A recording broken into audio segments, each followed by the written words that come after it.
Oke, mungkin kita langsung aja ke next session ya, Yulia, yaitu bincang-bincang dengan kedua pembicara kita yang sangat luar biasa ini, yaitu dengan Mbak Sofi dan Mbak Suci. Kita Kita panggil lanjut lagi. ke kita lanjut ke sesi talk show ya. Betul sekali. Oke, halo Mbak Suci, Mbak Sofi. Ya, halo. Ya, Oke, kita lanjut nih bincang-bincang. Mungkin tadi paparan materi kita masih penasaran ya, Yuli ya. Kayak nggak Hmm, afdol nih, masih betul. bertanya-tanya nih. Mungkin masih ada ilmu-ilmu yang banyak itu belum Iya, dikeluarkan belum gitu kan. Jadi dikeluarkan kita gitu. coba gali lagi kan Nisa. Iya, dan untuk Bapak-Bapak dan Ibu juga yang masih penasaran, bisa dikit dulu karena nanti akan ada sesi tanya jawabnya juga ya, Kak Yuli ya. Betul, betul. Oke, Kak Suci dan Kak Sofi berkaitan dengan tema kita nih terkait SOP yang berdasarkan dengan proses bisnis. Sebenarnya apa sih yang melatar belakangi pentingnya penyusunan SOP dan apa sih kaitannya SOP dengan proses bisnis gitu. Ini bisa dijawab Untuk Kak oleh Sofi ya Kak mungkin Sofi ya. mungkin ya, Kak Yuli oke. ya. Oke. Tadi manfaat SOP ya. Tadi kita sudah lihat video terkait eh, ada seorang karyawan yang disuruh untuk cek sampel, ambil sampel, tapi hanya di perintah secara verbal gitu kan. Oke, ambil sampel, tapi tidak diberitahukan syarat dan ketentuan berlaku dalam melakukan pengambilan sampel. Jadi dalam melakukan kegiatan Bapak Ibu di instansi maupun perusahaan pasti kan ada syarat ketentuannya berlaku gitu kan. Contoh paling terkecil mungkin membuat laporan gitu, laporan entah laporan bulanan, laporan keuangan dan lain sebagainya pasti kan ada istilahnya formatting, kemudian apa saja yang harus disampaikan, kemudian deadline-nya berapa lama. Nah, itu kan harus disampaikan, harus dibukukan gitu, ya dibakukan gitu untuk ketika misalkan nanti suatu saat ketika ada karyawan baru ataupun nanti mengadakan evaluasi, kita bisa lihat, oh ya di buku dokumen ini. Jadi misalkan ada karyawan baru disuruh buat laporan, tapi nggak tahu bagaimana caranya, tinggal kasihkan saja SOP-nya. Di dalam situ ada bagaimana cara menyusun SOP, apa saja yang harus data-data yang dipunyai, kemudian formatnya seperti apa. Jadi untuk tadi menjaga suatu aktivitas atau kegiatan kita tetap dalam pada acuan-acuan yang disepakati bersama dalam suatu instansi. Kalau bicara dengan hubungannya dengan proses bisnis, tadi kalau Bapak Ibu ingat mungkin ada gambar yang warna merah dan biru. Kalau sebelah kiri itu untuk apa namanya sektor strategis ya. Kita bicara strategis jangka panjang dan lain sebagainya yang ada dalam dokumen Rancer atau business plan. Sedangkan SOP letaknya di sebelah kanan tadi yang sifatnya rutin, detail dan juga berulang gitu ya, berulang. Nah, proses bisnis itu adalah hal yang menjembatani dua sektor ini, strategis dan juga operasional. Kalau SOP kan dokumen, istilahnya dokumen petunjuk tentif atau instruksi kerja.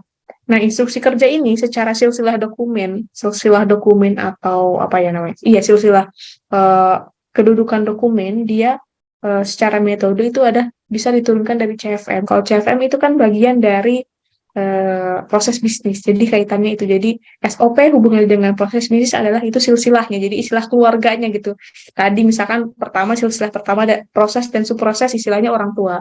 Orang tua ini punya anak namanya CFM atau peta lintas fungsi. CFM ini bisa turun lagi menjadi SOP. Jadi si SOP ini kedudukannya adalah merupakan cucu gitu, cucu dari si peta proses dan juga peta subproses. Mungkin itu jawabannya Kanisa, Kayu, Nurul. Oke, jadi Oke. untuk memastikan kekonsistenan suatu pekerjaan ya, lagi-lagi ya Yuli ya. Mm-mm. Oke, kemudian dalam menyusun SOP nih, tahapan apa saja sih yang perlu dilakukan dan apa sih bedanya SOP dengan CFM gitu ya, atau cross functional map gitu. Ini mungkin bisa dijawab oleh Kak Suci. Untuk pertanyaannya ya Mbak Nisa. Nah, mungkin kalau untuk tahapan ya di sini kalau untuk tahapan penyusunan SOP itu kita bisa mulai dari melakukan persiapan terlebih dahulu. Persiapannya seperti apa? Kita buat dulu nih, kita bentuk dulu timnya untuk penyusunan SOP tersebut. Baik itu dalam tingkat departemen ataupun divisi, itu kita tentukan dulu tim-timnya siapa. Nah, kemudian itu dalam tingkat persiapan ya. Setelah itu, setelah kumpul, sudah terbentuk timnya, kemudian kita lakukan nih identifikasi judul-judul SOP-nya, baik itu melalui peraturan yang berasal dari FOTK ataupun dari peta lintas fungsi yang sudah disusun oleh organisasi tersebut.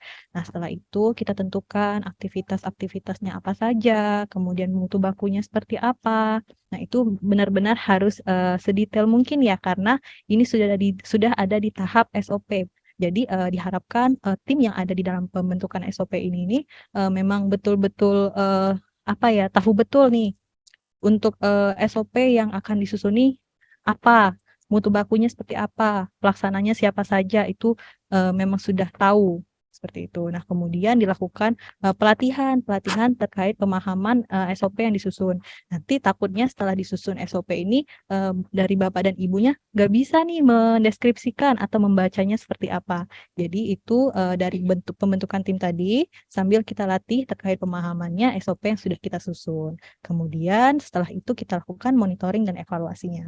Mungkin itu ya untuk tahapan dalam penyusunan SOP tersebut. Nah, kemudian untuk pertanyaan bedanya apa antara CFM dan SOP? Kalau CFM itu terkait pelaksananya siapa dan melakukan apa atau bagaimana seperti itu. Tapi di dalam CFM itu tidak tercantum bagaimana mutu bakunya. Itu tidak ada. Nah, sedangkan kita detailkan kembali nih di dalam SOP terkait mutu bakunya. Kelengkapannya seperti apa? Bisa lebih dari satu kelengkapannya. Kemudian waktunya berapa hari kerja, kemudian output yang dihasilkan itu apa saja. Itu biasanya ada di dalam SOP. Kemudian nanti ada keterangan-keterangan tambahan yang mungkin belum ada nih di dalam CFM seperti itu. Oke, mungkin itu ya Mbak Nisa ya. Oke, itu tips and trick ya untuk Bapak dan Ibu yang ingin melakukan penyusunan SOP, Yuli ya. Oke. Ada lagi nggak nih Kak pertanyaan? Pasti ada lah ya terkait. Kepo nih. Pasti banyak nih. Ada lagi kan? Ya, tadi kan sempat tuh ada di slide, ada SOP AP, ada SOP teknis. Itu tuh apa sih bedanya, Kak? Mungkin tadi ada di slide-nya Kak Suci ya? Betul. Oke.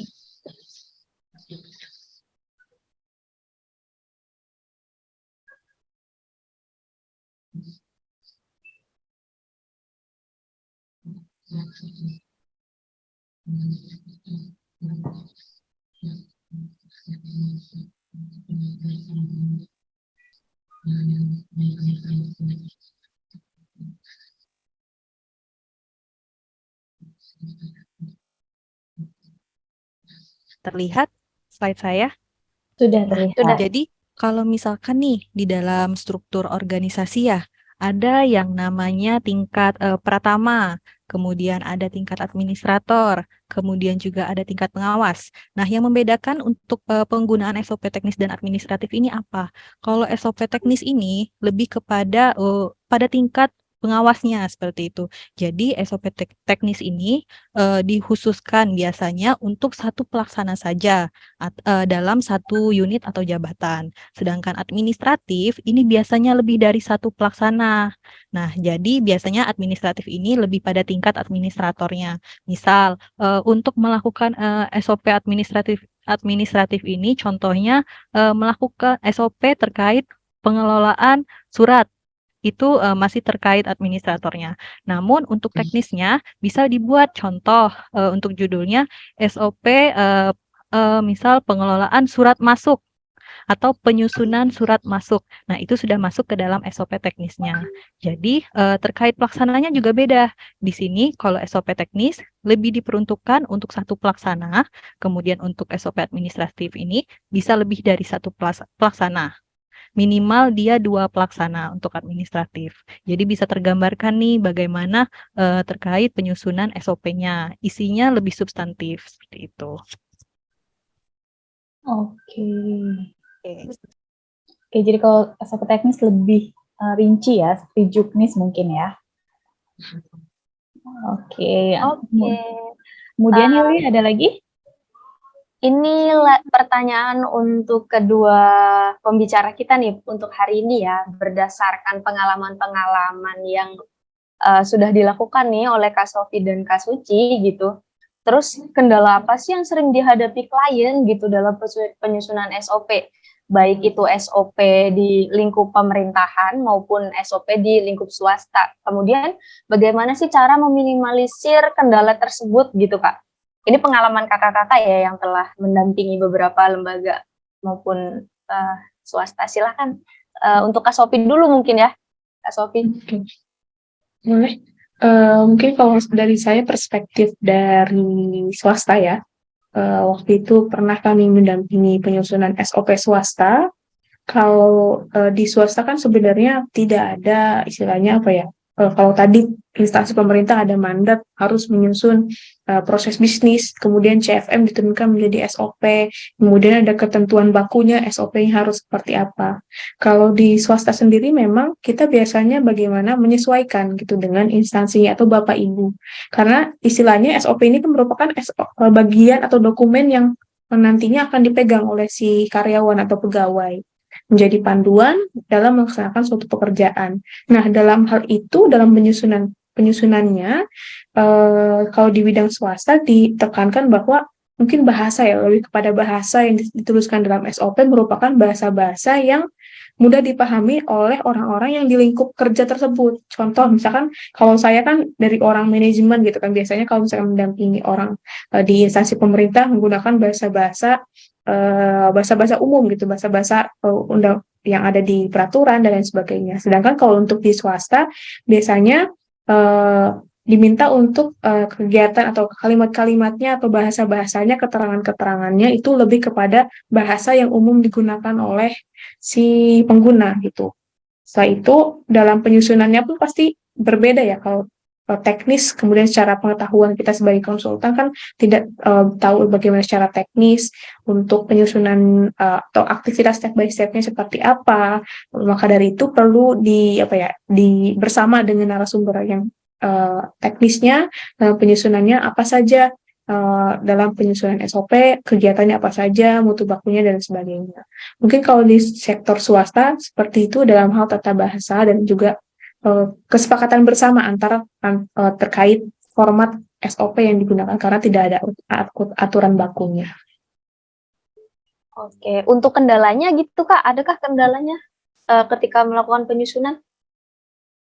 Itu kendalanya yaitu dalam membahasakan tadi. Ketika kita misalnya membuat SOP tapi bukan SOP-nya jadi malah sulit dimengerti, sulit dipahami oleh si pengguna, jadi malahnya nanti nggak dipakai.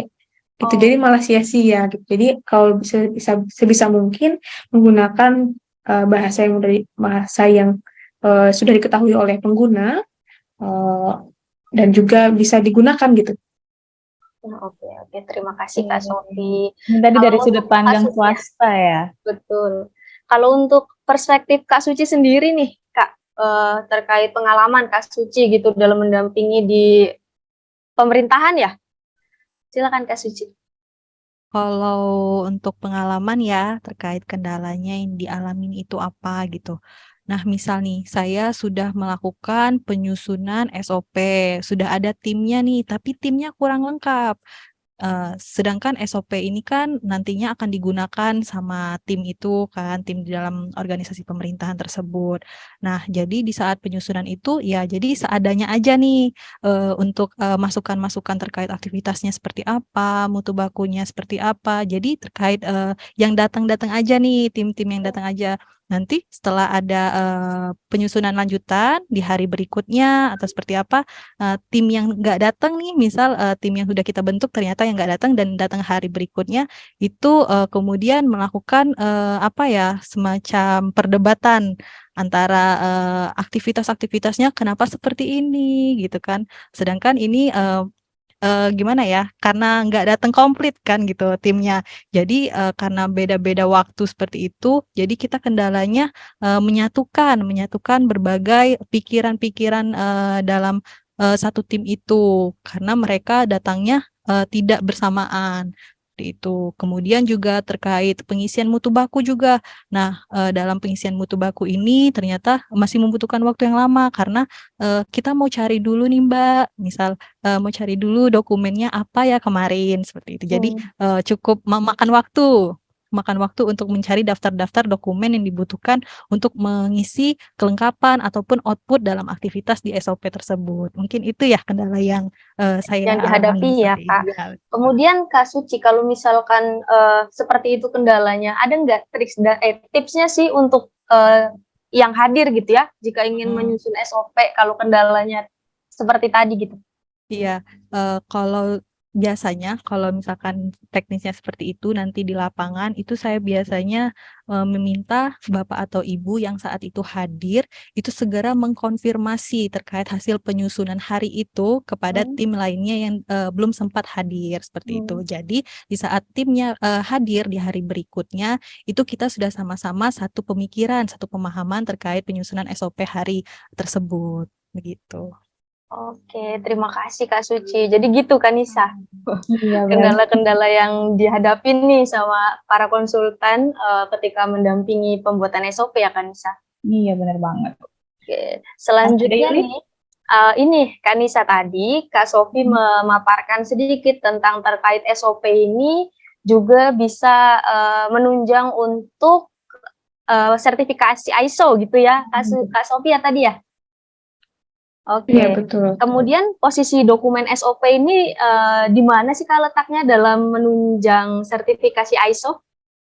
Iya, sebenarnya sertifikasi ISO kan pada dasarnya untuk sistem manajemen ya, sistem manajemen. Dalam sistem manajemen untuk melakukan sertifikasi ini before kita start sertifikasi pasti kan dibutuhkan suatu namanya dokumen yang menjelaskan bagaimana perusahaan itu menjalankan bisnisnya atau aktivitasnya, kemudian apa saja produknya dan sebagainya, itu kan salah satunya adalah dokumen peta proses bisnis. Nah, kemudian untuk hal setelah sertifikasi pasti kan ada namanya audit. Dalam audit ini ada ISO ini ada klausul tentang informasi terdokumentasikan. Nah, posisi SOP ini untuk tadi informasi terdokumentasikan. Ketika kita sudah punya catatannya ataupun mutu baku ataupun tadi ketentuan baku dalam melakukan suatu aktivitas kegiatan kita dalam perusahaan, maka kita sudah memenuhi tadi klausul 753 tentang informasi terdokumentasikan dalam ISO. Seperti itu. Seperti itu ya Kak Sofia. Ternyata sebenarnya sangat menunjang gitu ya dalam sertifikasi ISO ya. Kemudian Kak Sofi nih terkait katanya pemerintah sedang menuju e-government gitu ya. Kemudian apakah kedepannya SOP yang saat ini berbentuk manual itu perlu nggak sih ditransformasikan ke dalam SOP digital seperti itu Kak Sofi?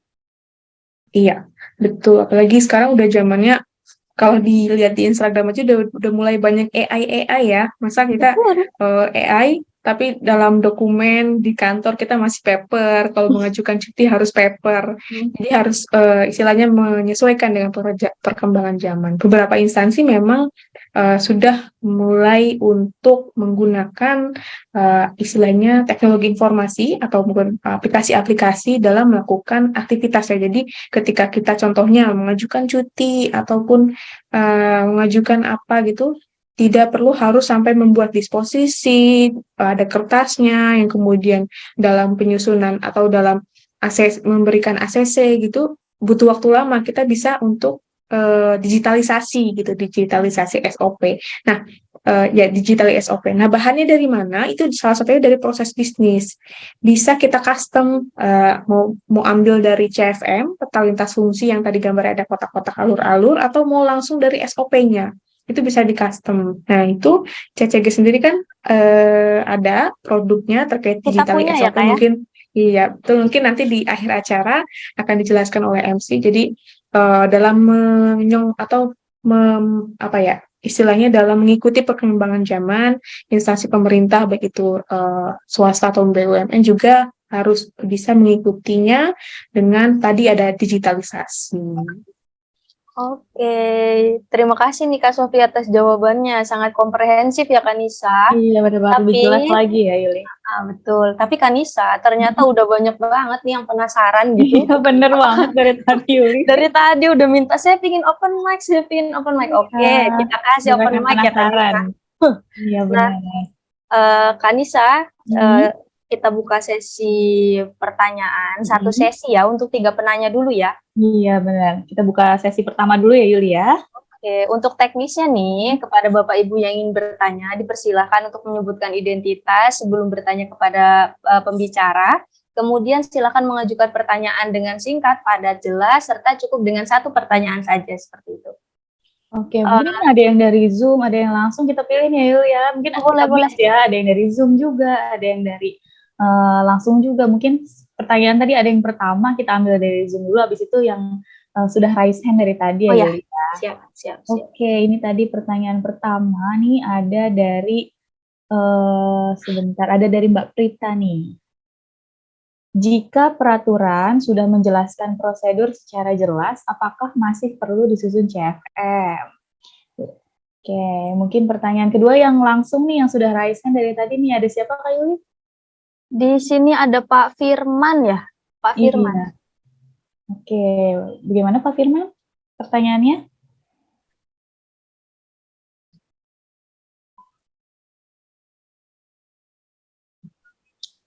Oke, mungkin ini ada juga nih Pak Andi ya, Aili Oh ya. iya, benar. Oke, Pak Andi boleh langsung pertanyaannya apa? Izin, Oke, ya thank you. teman-teman.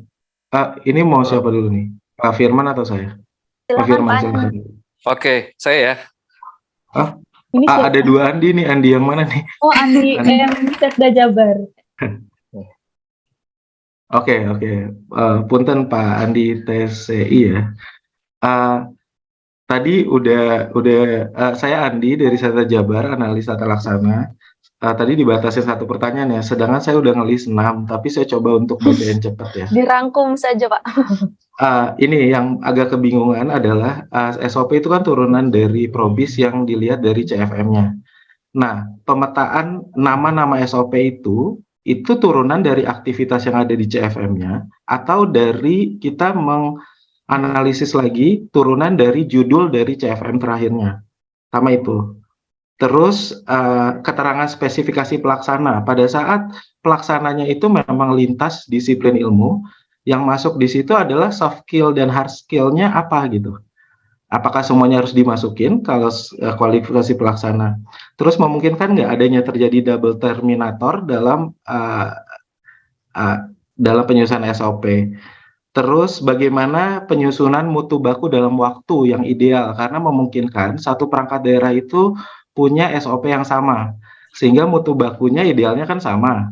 Nah, itu bagaimana penentuan yang idealnya? Udah, mungkin itu aja. Mudah-mudahan dijawab. Terima kasih. Assalamualaikum. Waalaikumsalam. Langsung diborong ya Kak Yuli ya. Banyak ternyata ya, katanya 1. Oke, nggak apa-apa. Silahkan langsung dijawab dulu apa gimana Kak? Atau kita 1 penanya lagi baru? 1 pertanyaan lagi boleh. Ada siapa nih? Oh, dari Bu Rosa nih, dari Kementerian SDM. Oke, silakan Bu Rosa. Oke, terima kasih Mbak. Mumpung sekali ini saya ikut acara ini ya. Ini saya Bu Rosa, maaf suaranya bisa dibesarkan sedikit, tidak terdengar. Halo. Nah, terima kasih Mbak yang cantik. Ini waktu yang paling tepat ya. Saya ikut acara diklat ini ya. Saya ini ngomong cepat aja ya, karena saya juga mengingat teman-teman banyak yang sudah antrian di belakang. Jadi Mbak, kami itu sekarang sedang melakukan evaluasi tentang organisasi kami, khusus yang Direktorat Jenderal ya Mbak. Jadi ada kebijakan dari pimpinan untuk salah satu fungsi itu beralih menjadi 1 Direktorat Jenderal ya. Jadi ada 4 Direktorat Jenderal dengan fungsi yang sama akan membuat 1 Direktorat Jenderal baru ya. Jadi saya terbuka aja karena Mbak memang udah ngerti ya fungsi-fungsi kita, salah satu pengawasan dan pembinaan ya. Pengawasan dan pembinaan dari subsektor kami ya. Itu akan dibuat 1 Direktorat Jenderal tersendiri Mbak ya. Jadi saya mau bertanya aja ke Mbak Sofi ya, khusus untuk proses bisnis. Proses bisnis ini kami di teman-teman Direktorat Jenderal sudah siap ya, untuk pembinaan dan pengawasannya sudah ada dan sudah tergambar ya. Nah, sekarang untuk kami melihat di situ kan ada level 1, 2, 3 sampai 4 ya.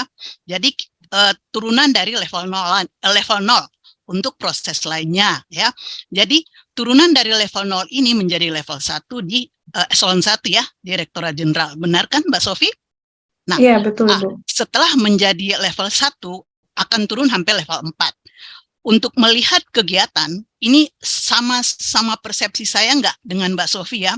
Untuk melihat kegiatan ini, apakah benar kita melihat dari proses di level 3 ya? Di level 3. Karena kalau level 1 sampai level 2 itu hanya berbicara fungsi yang besar ya. Setelah level 3, level 4 itu akan menguraikan kegiatan apa? Turunan dari fungsi-fungsi itu. Apakah benar Mbak Sofi? Oke. Ya, Ini jadi sebentar ya Mbak. Jadi Iya. sekarang kami akan menyusun kegiatan ya, kegiatan dari fungsi pengawasan dan pembinaan. Apakah lebih mudah kami melihat dari proses bisnis level 3 ataukah kami membahas kembali gitu ya. Tetapi kalau saya berprinsip sudah ada penggambaran peta proses bisnis, cukup kami melihat di level 3. Gitu kan Mbak? Mungkin ada masukan dari Mbak Sofia. Terus berikutnya untuk SOP. Ya, untuk SOP, kami memang tahu bahwa SOP sekarang seperti apa yang tadi Mbak siapa namanya? Mbak Yang Suci. tadi Mbak Suci sampaikan. Wah, sepertinya Bu Rosa terputus ya.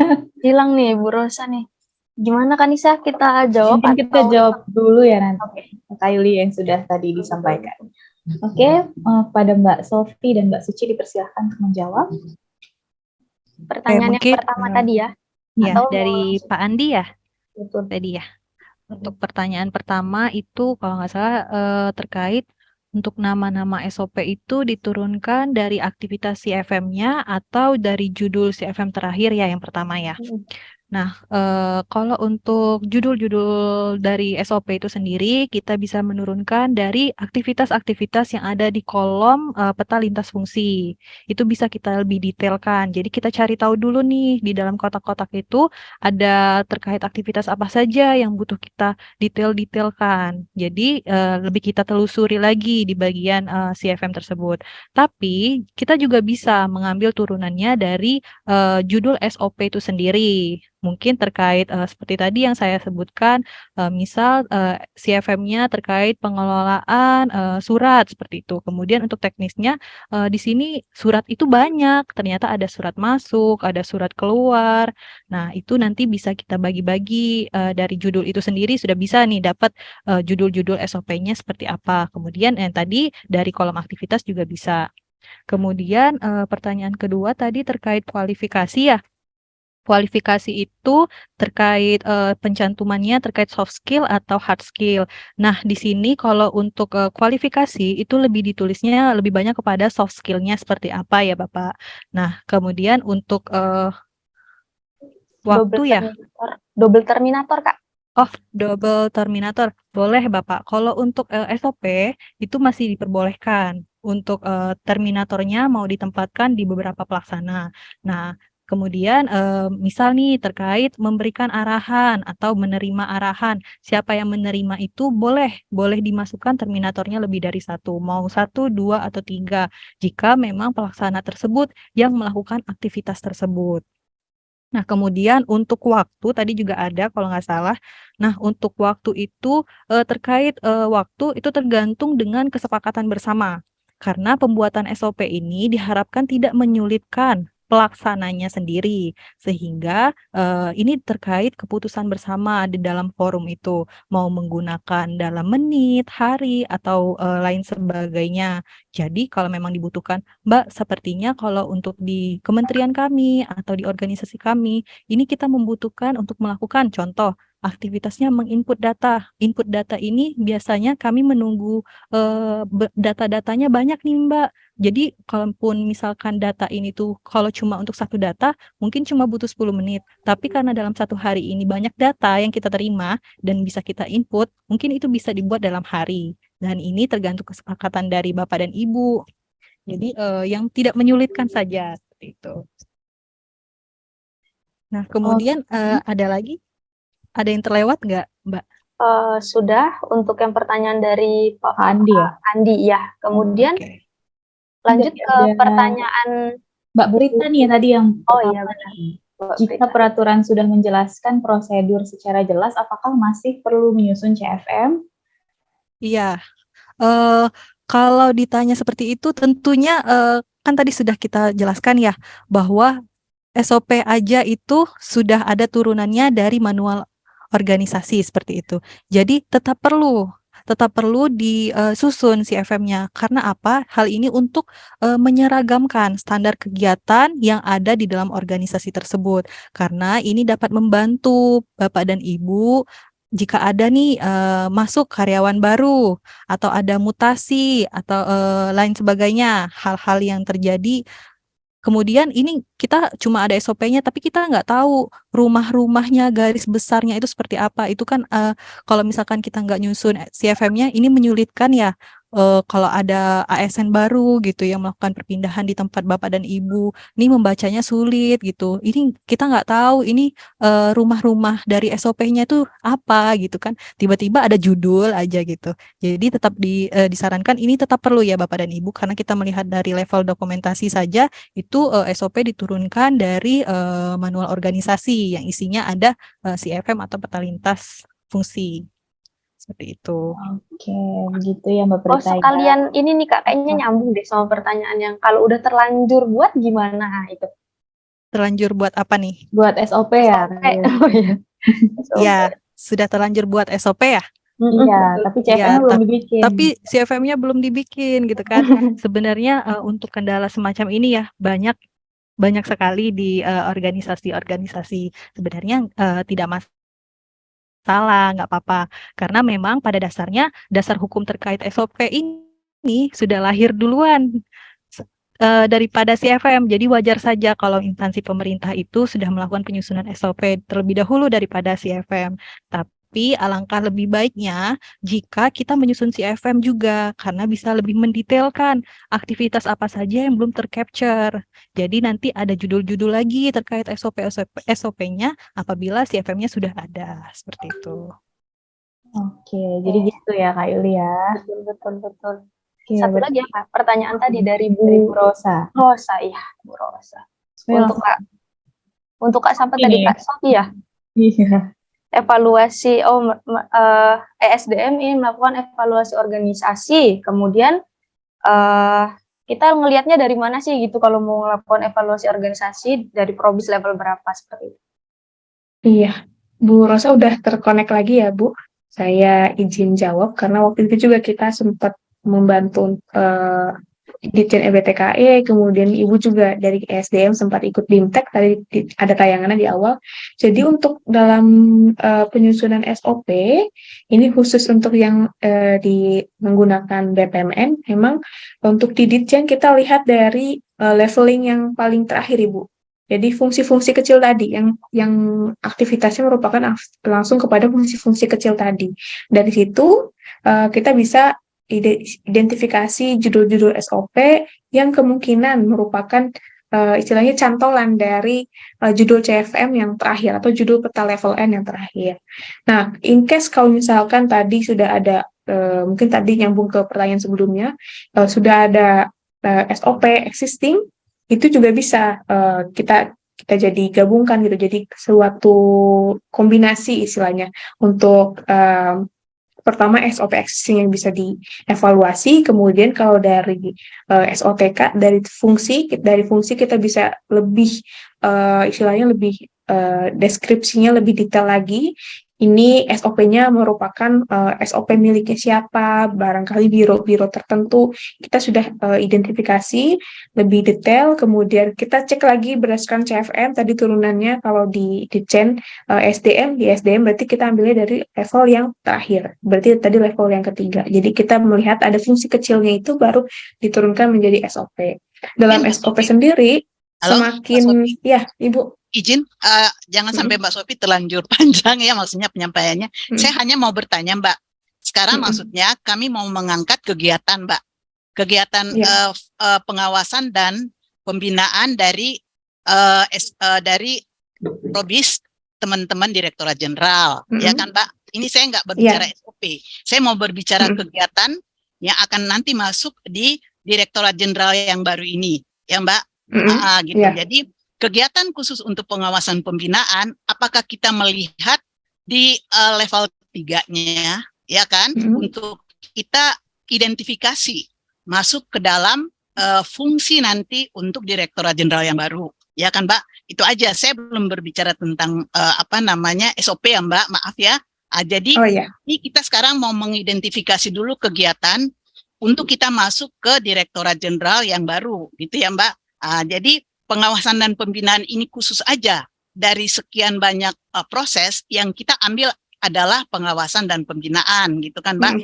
Contohnya, saya melihat dari kegiatan Direktorat Jenderal Energi Baru Terbarukan ya, di situ saya lihat jelas ada proses-proses pengawasan dan pembinaan, tetapi adanya di level 3, itu lebih jelas banget. Apakah itu yang kita akan angkat kegiatannya untuk kita identifikasi masuk ke Direktorat Jenderal yang baru? Itu aja Mbak, belum SOP Mbak. Ya betul Ibu, dari situ kan dari level 3 sudah terlihat fungsi-fungsinya lebih detail, teknisnya seperti apa. Oke, ya terima kasih ya Mbak Sofi. Nah, saya pertanyaan kedua ya Mbak, tadi saya terputus karena lowbat SOP tentang SOP ya Mbak. Mbak, ini kan peraturan Menpan yang baru sudah terbit ya. Peraturan Menpan nomor 7 tahun 2022 tentang sistem kerja pada instansi pemerintah untuk penyederhanaan birokrasi. Ya Mbak, ini harus kita laksanakan di tahun 2023 Mbak. Ya, jadi kita udah bekerja sesuai dengan sistem kerja, sesuai juga dengan jabatan fungsional yang memang sekarang sudah kita jabat ya, kita sudah nggak ada lagi administrator dan pengawas ya Mbak. Jadi kita semua udah fungsional. Mungkin kalau administrator mungkin hampir level 3 aja ya, kebutuhan organisasi untuk seperti KBTU atau Kabit gitu ya, khusus itu aja. Nah sekarang untuk SOP Mbak, kita ini lagi belum mendapat jawaban yang pasti dari teman-teman di Menpan seperti apa SOP ini apabila nanti pelaksananya adalah semua fungsional ya. Sedangkan di dalam Permenpan nomor 7 ini yang ada peranan itu hanya ketua dan anggota Mbak ya. Anggota ini pastilah semua pejabat fungsional ya. Nah, berarti kalau saya bagaimana melihat peran seseorang ya? Bagaimana melihat peran seseorang apabila anggota itu hanya disebut satu. Sedangkan kegiatan itu pasti ada terkait dengan teman-teman anggota yang lain. Nah, pelaksananya ini kita terlihat hanya 2, ketua dan anggota. Nah, itu Mbak, itu yang kami belum dapat contoh ataupun kami belum dapat arahan dari Menpan seperti apa. Kalau memang Mbak-mbak sebagai narasumber yang pernah berkecimpung untuk SOP pemerintahan, saya bisa dapat info hari ini karena tahun depan mungkin kita akan evaluasi semua SOP kami yang selama ini pelaksananya adalah pengawas dan administrator. Gitu ya Mbak, terima kasih Mbak, itu aja. Iya, ini terkait penyederhanaan birokrasi yang sudah tidak ada lagi level eselon 4 istilahnya waktu itu ya, eselon 4 ke bawah. Jadi terakhir juga kami mendampingi namanya Bintek Setda Papua, itu di bagian biro kan di bawahnya ada sudah tidak ada lagi istilahnya, kalau leveling itu di bawah biro itu sudah adanya koordinator dan juga subkoordinator. Nah ini mungkin lebih kepada cakupan jenis SOP-nya, apakah itu SOP makro atau mikro. Jadi kalau makro memang kita bisa tuh menuliskan di pelaksananya di level eselon 3. Kalau di mikro ini boleh kita tuliskan yang tadi sub-subnya yang lebih kecil boleh kalau di mikro. Mungkin kalau dari Mbak Suci yang kemarin pengalamannya bisa diceritakan. Jadi Mbak Suci sebentar ya. Kalau Iya, kalau boleh. kami punya pemahaman yang disebut koordinator dan subkoordinator, apakah memang teman-teman di Zoom ini masih mempunyai berlaku peran koordinator dan subkoordinator enggak ya? Karena itu hanya diberikan peran, tetapi itu bukan jabatan gitu ya. Kalau jabatan adalah yang fungsional ini, Mbak. Jadi kita ini ragu untuk membuat pelaksana ini koordinator atau subkoordinator. Yang kita tahu dalam peraturan tentang SOP adalah pelaksana itu yang menjabat. Sedangkan koordinator dan subkoordinator ini hanya peran yang diberikan membantu, gitu kan, Mbak? Jadi yang harus benar adalah jabatan fungsional, yaitu analis sumber daya manusia aparatur tingkat muda atau ahli muda atau ahli media, itu yang harus ada di dalam pelaksana, nama pelaksananya, Mbak. Sedangkan sekarang udah berubah, ya kan? Sudah berubah. Ada ketua dan anggota, sedangkan ketua dan anggota ini mempunyai jabatan-jabatan fungsional yang berbeda-beda. Itu aja, Mbak, yang saya mau ingin tahu aja gitu. Maaf, saya agak-agak udah jauh gitu ya. Mungkin teman-teman masih dekat. Kita ini udah melompat ke 2023, Mbak, karena saya nggak tahu waktu kapan lagi saya bisa berdiskusi begini. Terima kasih. Iya, Ibu. Sedikit menambahkan, jadi kalaupun mau ditulis bisa, contohnya kemarin di Kemlu juga kita sempat menyusun SOP mikro, jadi untuk eselon 4 ke bawah itu ditulisnya dengan pelaksananya ada pejabat fungsional terkait gitu. Oke. Begitu Bu Rosa ya. Kalau misalkan terima kasih. Kalau Bu Rosa masih ingin jawaban-jawaban yang lebih komprehensif, nanti hubungin kontak person kita aja ya Bu gitu. Ya, baik, terima kasih. Itu. Karena fungsi saya tata laksana ya, Mbak, di kementerian. Betul. Jadi untuk teman-teman unit semua ini takutnya saya kasih informasinya salah. Terima kasih. Iya. Terima kasih Bu. Iya, terima kasih Ibu. Terima kasih Ibu. Oke, mungkin kita buka sesi kedua ya. Yuli, ini kena banyak sekali yang masih penasaran gitu ya dengan seputar proses bisnis dan SOP. Kita buka intip dulu nih dari room Zoom kita ya, Yuli. Di sini juga ada dilihat dari chat Zoom dulu pertanyaan. Ini ada dari Isyatir Raziyah, Bapak Isyatir Raziyah. Oke, izin bertanya, kapan suatu instansi itu membutuhkan untuk melibatkan pihak eksternal dalam pembuatan SOP? Apakah ketika ingin mengupgrade bisnisnya, ketika perusahaan ingin memenuhi berkas evaluasi? Jadi sebenarnya kapan sih suatu instansi itu membutuhkan pendampingan dari konsultan gitu ya? Nah, mungkin ini juga ada nih dari Zoom juga, dari Bu Rani, ini dari Jogja. Kamu tanya, untuk dasar hukum yang ada di SOP, apakah harus dicantumkan dasar hukum Permenpan RB nomor 35 tahun 2012 atau tidak perlu dimasukkan gitu kan? Tadi ada di awal di cover gitu ya, ada dasar hukum, apakah Permenpan 35 2012 itu harus selalu tercantum di situ atau tidak? Oke, mungkin ini juga nih ada yang sudah raisan dari tadi, ada Pak Firman. Oke, Pak Firman, tadi kita udah udah panggil juga nih. Udah panggil tapi enggak jawab. Pak Firman masih berniat bertanya, boleh Pak Firman? Masih monitor, Pak? Silakan Pak Firman. Mungkin dari Pak Fajar dulu kali ya, menunggu Pak Firman. Oke, halo Pak Fajar. Halo Mbak. Oke, ya gimana Pak pertanyaannya? Ini antara pertanyaan atau saran kali ya? Boleh. Kalau kita bicara soal probis kan baik metode flowchart maupun level gitu kan. Kalau flowchart itu kan paling level bawahnya itu CFM ya, peta lintas fungsi gitu, digambarkan peta lintas fungsi. Begitupun dengan level N di metode level itu kan hampir sama ya dengan peta lintas fungsi kan.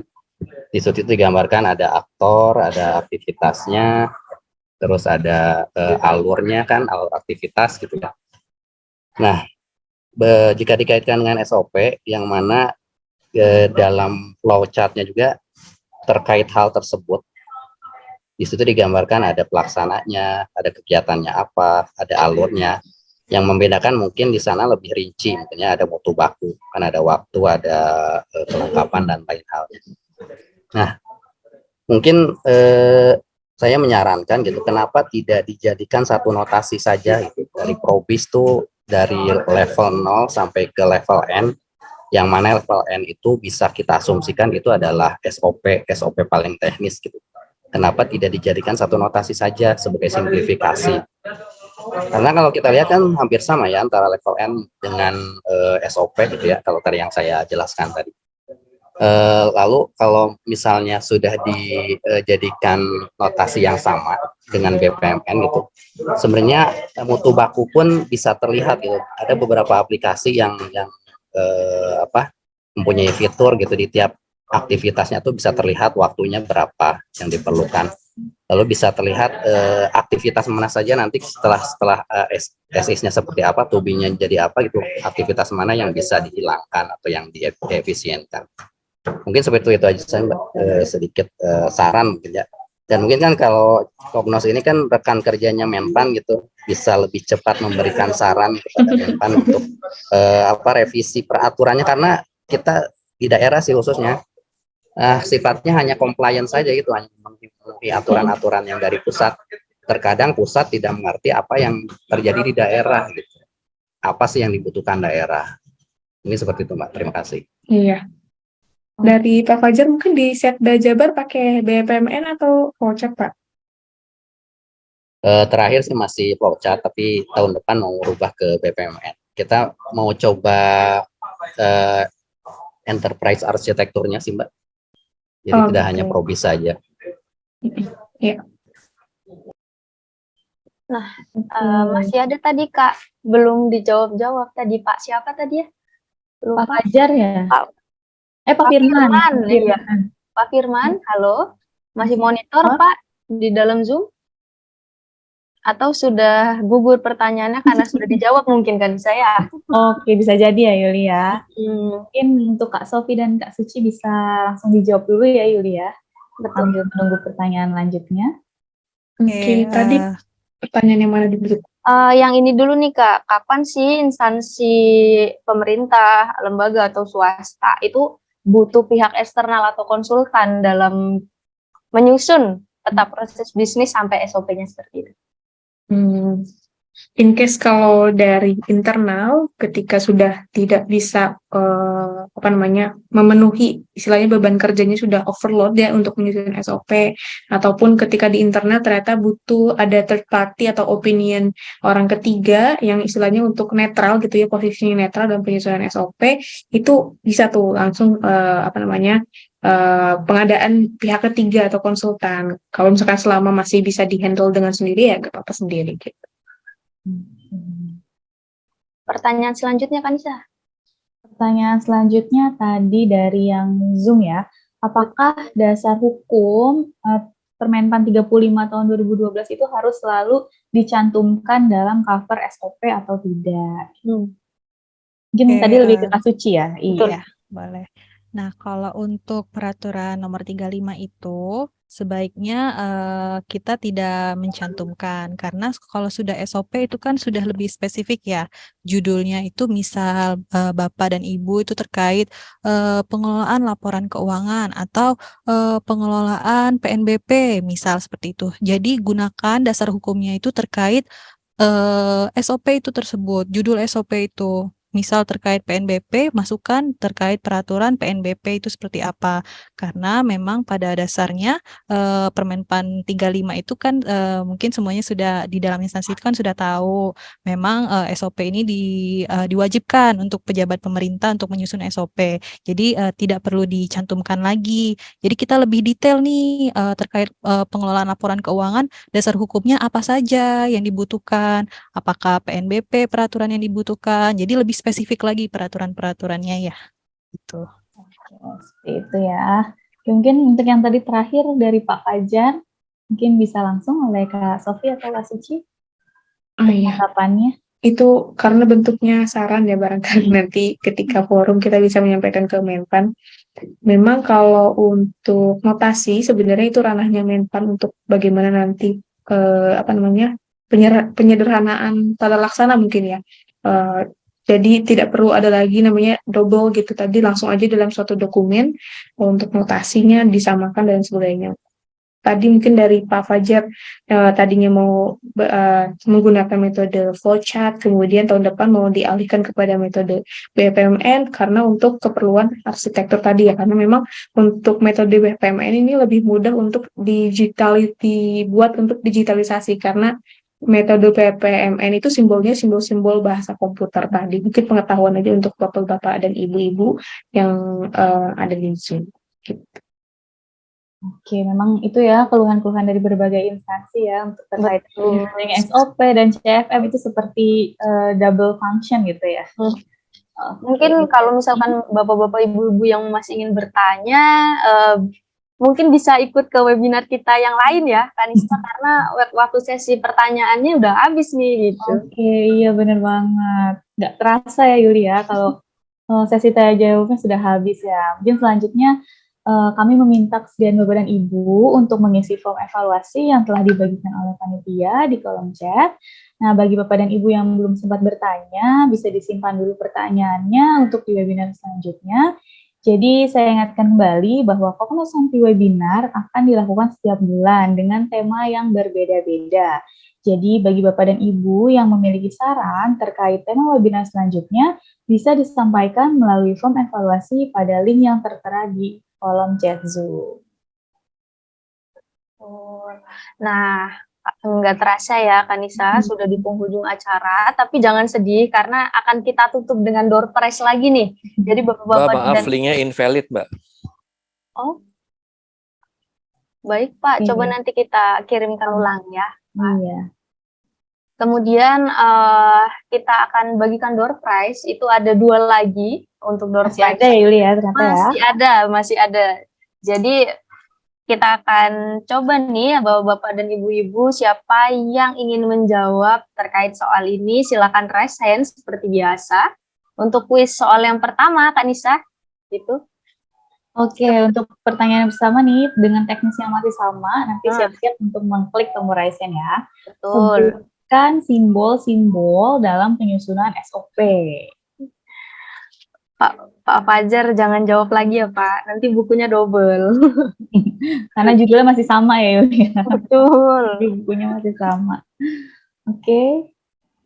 Nah, ada simbol-simbol apa saja sih di SOP gitu? Silakan yang ingin menjawab Bapak dan Ibu-ibu.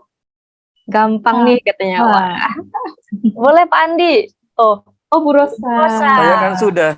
Iya, tadi Pak Andi udah yuk. Nanti dia dapet. Oh iya, Bu Rosa silakan Bu Rosa. Yang saya ingat nih ya Mbak, tombol panah, ya kan? Iya benar, tombol panah. Ya, simbol kotak, ya kan? Simbol terminator. Betul. Terus yang simbol untuk menyambung halaman namanya apa sih? Lupa lagi itu namanya. Itu belah ketupat. Oke. Ya. Itu aja yang saya ingat Mbak. Kalau memang benar. Terima kasih. Terima kasih. Gimana ya? Jawabannya betul. Selamat Bu Rosa. Ada lagi nih Kak, satu lagi pertanyaan. Apa itu Yuli? Apa perbedaan CFM dan SOP? Ayo nih, siapa nih yang ingin menjawab? Nanti Pak Andi bilang gampang katanya, gampang. Ada expert nih kayaknya. Lagi, silakan Bapak dan Ibu-ibu. Apa sih perbedaan CFM dan SOP? Tadi udah disinggung ya sama Kak Suci tadi ya? Iya, benar. Terkait perbedaan CFM dan SOP.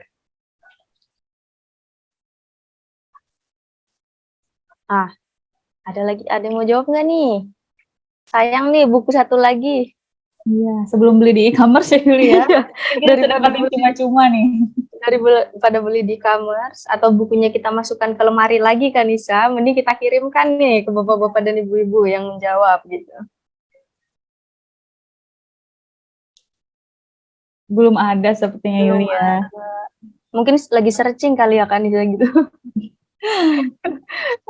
Atau kita ganti pertanyaannya Yuli ya. Boleh, kita ganti pertanyaannya kan Nisa. Oke, apa dasar hukum dari penyusunan proses bisnis? Nah, ini terkenal banget ya dasar hukumnya, Yulia. Betul. Berapa kali tadi kita sebutkan ya? Iya.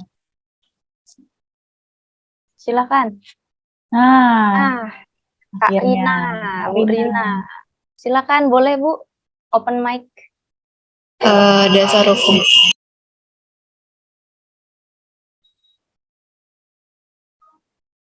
Permen 19 tahun 2018. Oke. Benar ya, Yulia? Betul. Selamat untuk Bu Rina ya. Iya, Untuk benar bukunya nanti akan kami kirimkan ke alamat. Iya, selamat untuk Bapak dan untuk ibu-ibu ya. Iya. Ibu-ibu yang sudah berhasil, Bu Rosa Tadi dan Bu Bapak. Rina yang sudah berhasil menjawab pertanyaan tadi, nanti akan dihubungi oleh panitia terkait alamatnya. Selamat. Bapak dan Ibu-ibu, sebelum kita tutup agenda sore ini. Oh, udah selesai nih, Uli ya? Betul, sudah selesai kerasa kan ya? Nisa, sudah kerasa ya. Kemudian kita foto bersama dulu kan Nisa dengan bapak-bapak dan ibu-ibu yang ada audiens yang ada di dalam Zoom. Kita minta izin bapak-bapak dan ibu-ibu untuk membuka kameranya karena kita akan foto ya. Nanti akan kita upload di sosial media kita ya. Betul, betul sekali. Boleh dibuka bapak-bapak dan ibu-ibu? Saya hitung dulu. Karena Untuk kita nggak tahu ada di slide berapa ya, Yuli ya. Kita senyum di setiap slide ya. Oke. Untuk slide pertama ya, 1, 2, 3. Oke. Untuk slide kedua, 1, 2, 3. Untuk slide ketiga, 1, 2, 3. Udah ya, Kanisa ya?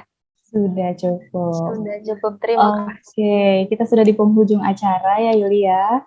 Kami ucapkan terima kasih kepada pemateri yang sudah menyampaikan materi dengan sangat luar biasa. Kita tepuk tangan secara virtual dulu ya. Nah, kita nggak bisa bertepuk tangan secara langsung, jadi kita bertepuk tangan secara virtual. Ya, demikianlah Cognoscenti webinar dengan tema penyusunan SOP berdasarkan proses bisnis. Kami sebagai MC dan moderator pamit undur diri. Mohon maaf jika ada kesalahan kata dan kekurangan dari pelaksanaan webinar kali ini. Semoga kegiatan ini bisa bermanfaat bagi Bapak dan Ibu semua. Sampai jumpa di Cognoscenti webinar selanjutnya.